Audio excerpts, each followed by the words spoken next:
Okay, Don, it's time to watch Beakman. Turn on the TV. Wait a minute. Or why is it always me turning on the TV? What's wrong with your flippers? Why don't you turn on the TV once in a while? Okay, cool your jets. I'll turn on Beakman. Where's the on and off button? Let me show you. It's right here. Aha, gotcha.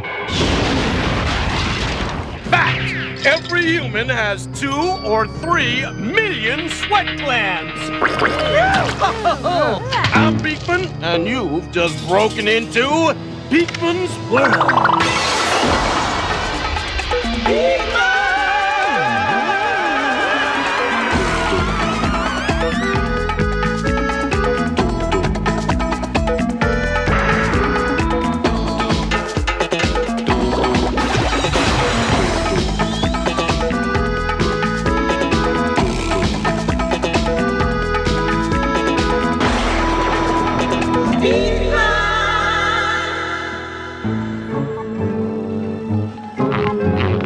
Liza,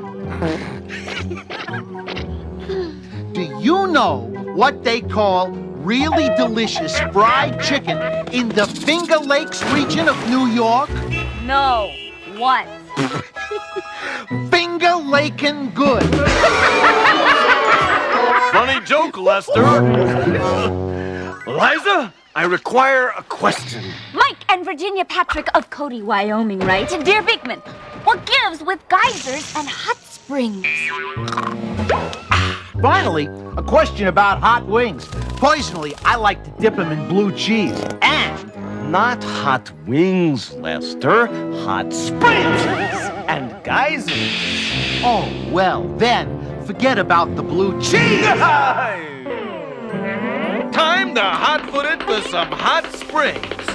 Lester, Liza, let's wench. Hot springs, also known as thermal springs, are formed when surface water from rain or melted snow, seeps beneath the Earth's surface. The interior of the Earth gets hotter the deeper you go, so the water heats up too. Sometimes the water is heated by molten rock called magma. Either way, it eventually rises back to the surface through channels in the rock to form piping hot pools. Energy produced by underground steam or water is called geothermal energy. And the United States is one of the few countries that uses geothermal energy to generate electricity. Gee. And here I thought we used Mr. Tony Orlando to generate electricity. Jack, please! Many people believe that the water found in hot springs gives relief to people suffering from painful diseases like arthritis and rheumatism. Which is why people with joint problems head for this joint. Hot Springs National Park. Located in the state of Arkansas and featuring 47 hot springs with an average temperature of 143 degrees Fahrenheit. In the belief that the springs are beneficial to their health, more than 5 million people go to bathe in the hot springs every year.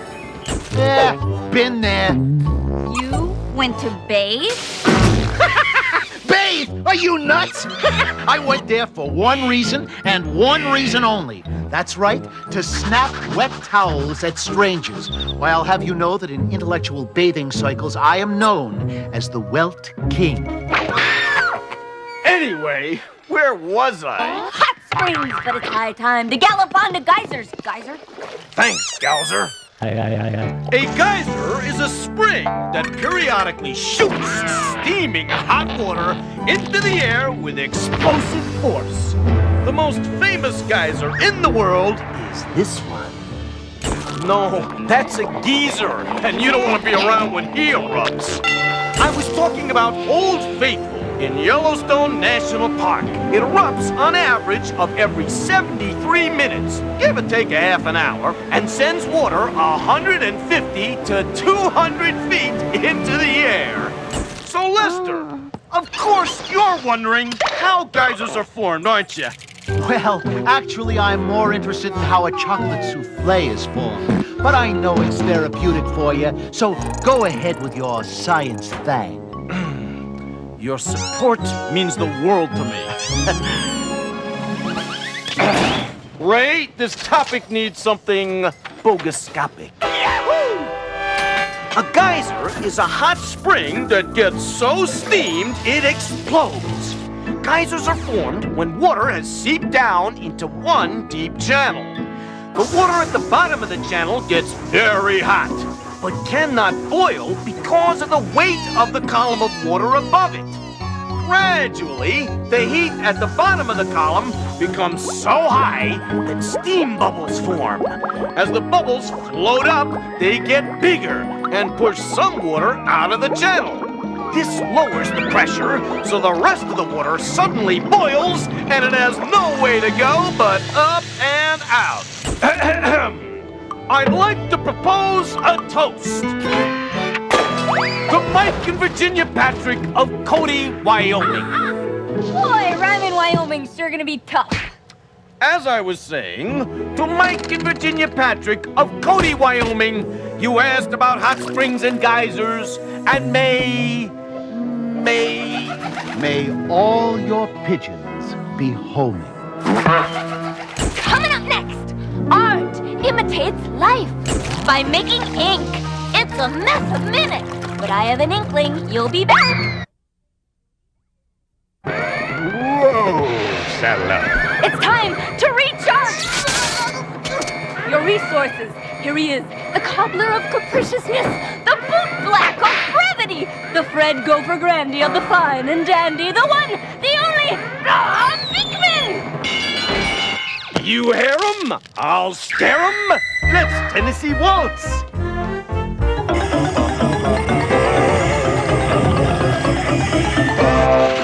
You breathe about 10 million times a year. Question. J. Long of Guntersville, Alabama asks, what is the ugly white slab in my can of beans? J. Long's question has a very short answer.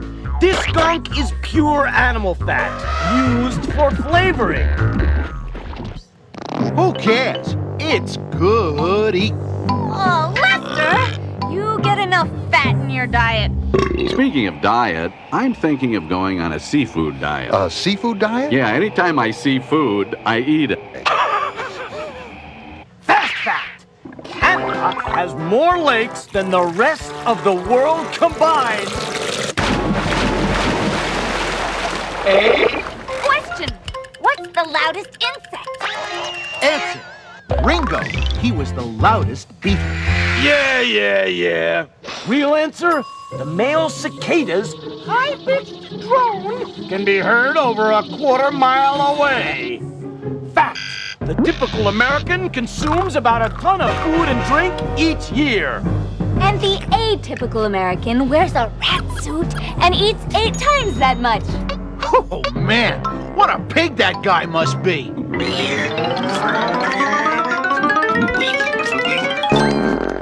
Ha!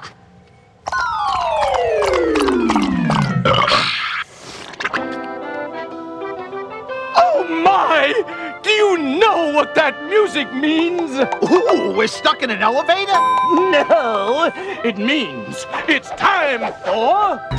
Cooking with Art, where you learn how to cook up some tasty science experiments with stuff you can find right in your own kitchen.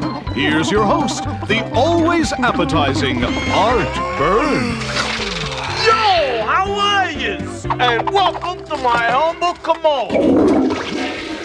Today, I'm gonna learn yous all about making ink. Here's what you's gonna need. Let me see. I believe I'll have I'll tell you what you'll have, baby. You want 2 tea bags, 2 tea bags, some boiling water, boiling small jars, small jars, a small paintbrush, a small paintbrush, and 6 iron sulfate tablets.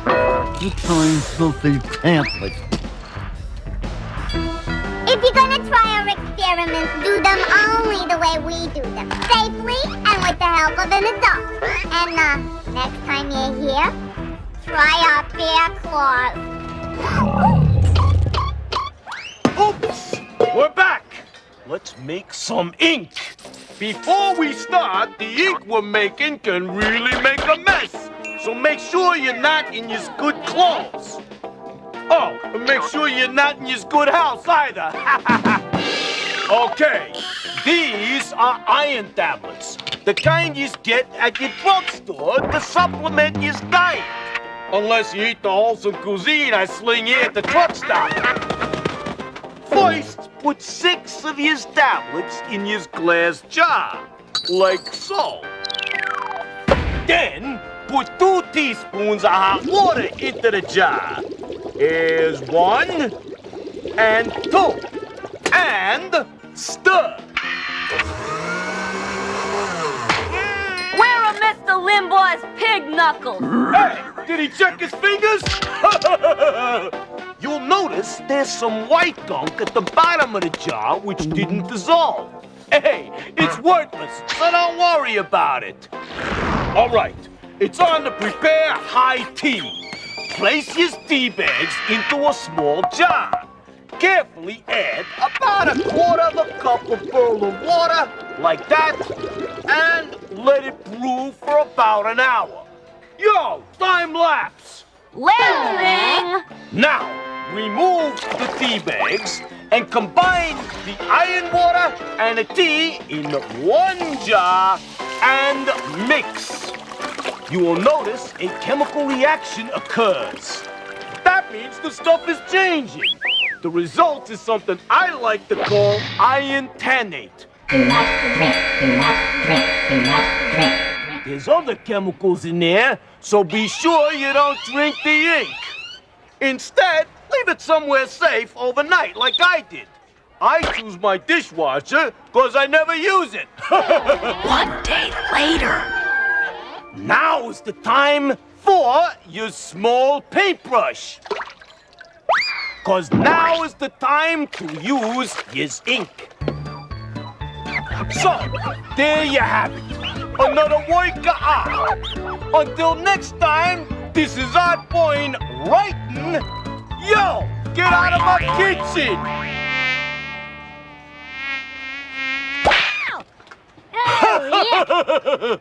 Coming up next, we answer a pithy question. With our musical salute to your kidneys, the organ recital begins after this. Okay, guys, my medulla is not as oblongata as it should be. Stretch it with a question, Liza. I don't know about this question, Beakman. It's kind of yucky. Tut, dear Liza. Ours is not to do or die. Ours is to tell our viewers why. No answers too yucky. No questions too sucky. For scientific inquiry. All right. Richard and Matthew Mundy of Merrick, New York, want to know why. Why what? Why we have to pee! Pee! Don't worry, I'll pick another question. No need to be embarrassed, Liza. This question is simply about how our bodies work. Why do we pee? It's one of my top 10 favorite body functions. In fact, it's number 1. It's also called urinating, or passing water. Very good, Lester. Or tinkling, piddling, making winky. Lester. Stream of consciousness. Lester! Sorry, I just had to get urine out of my system. That's a relief. Now, what the heck is urine? Urine. Fluid and kidney excreted from the body to the urethra. So let's face it, we're talking pee-pee. Richard and Matthew, Before we dive into urine, let's review. Oh, Bogoscope. Your body is made up of millions of tiny living organisms called cells. And each of these cells needs food and oxygen, which is carried to the cells by your blood. You know, your blood really gets around. It travels through the 30,000 or so miles of veins, arteries, and capillaries in your body. And one of the most important places it visits is here. Your kidneys! In the course of its duties, your blood picks up a lot of garbage that your cells get rid of. Stuff like ammonia and urea and uric acid. All that stuff makes the blood Dirty. and nobody likes dirty blood. That's where your kidneys kick in. They are filters that clean the crud in your blood. Beaks, shouldn't we tell them what a filter is? No wonder I idolize you, Liza. Lester, what are you doing with that coffee maker? I don't know. Then please give it to me, because it's perfect to explain how a filter works. A filter is something that separates one substance from another. This is dirty water. Oh, yuck. But when I pour it through this filter,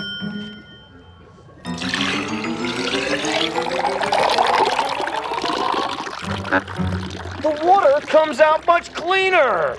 The dirt gets caught in here, where I can throw it out. Oh, bogoscope. When your blood goes through your kidneys, clean blood comes out here, where it travels to your heart and lungs for another trip around your body. The stuff that's bad for you is caught by the kidneys, your body's filter, and goes through this tube called the ureter to your bladder, where it's stored. From there, it's just a hop, skip, and a trip out of your body and into the toilet. Oh, whatever. The average adult pees 1.5 quarts of urine every day. Hey, I'll drink to that. But tell me something, Beaks. When you go to the doctor and they tell you to go into the bathroom and fill up the little cup, what is it they're checking for, aside from your aim? They're checking your health. If they find protein in your urine, it could mean your kidneys are sick. And if they find sugar in your urine, it could mean you have diabetes. Interesting you should mention sugar in urine. Did you know that Hippocrates, the ancient Greek father of medicine, used to check his patient's urine for sugar by tasting it? Funny? That's what Hippocrates used to do. Gee, I never knew urinating was so vital to my health. Yeah, I guess I had urine figured all wrong. And we owe it all to our kidneys. Hey, what's left but to sing about it? Extra, hear all about it. Dip, dip, dip, dip. I never knew that love could be so true, so close to my heart and my spleen and liver too. I can't live without you, don't even want to try. Oh, my kidneys, how I love you, and here's why. No matter how many milkshakes I swallow, or corn chips or candy, or gum or marshmallows, I know that I need never fear, 'cause you and you are right in here. You'll always know what's best for me, and filter out the rest for me. Oh, my kidneys, you are very special parts of me. How I love all your nephrons and your renal arteries. Dip, dip, dip, dip. Don't ever leave me, or I will surely cry. Oh, my kidneys, how I love you, and that's why. Oh, my kidneys, how I love you, and that's why. Ooh-wee.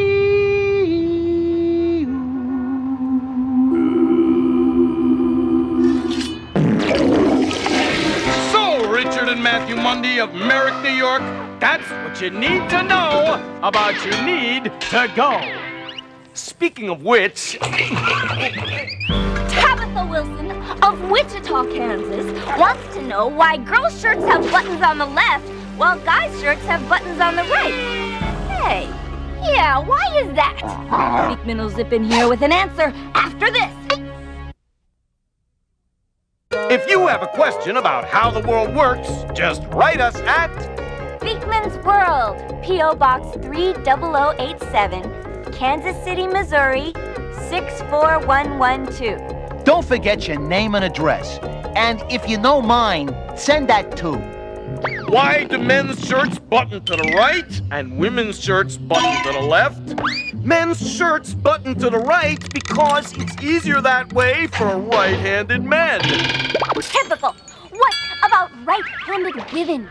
Well, when this custom got started, gentlemen were expected to dress themselves, but ladies had maids to dress them. Buttons on the left were easier for right-handed maids who faced their subjects. Excuse me for butting in, but we gotta fly. See you next time. On Beakman's World. Herb, wouldn't it be great if we had someone to dress us? It'd be even better, Don, if we had some clothes. You mean we're naked? That's right. Naked, nude, raw, in the buff, birthday suits, nada, nothing. You mean we're sunbathing here on a nude beach? We're sunbathing on a nude iceberg. Ooh, that brings new meaning to the word frostbite.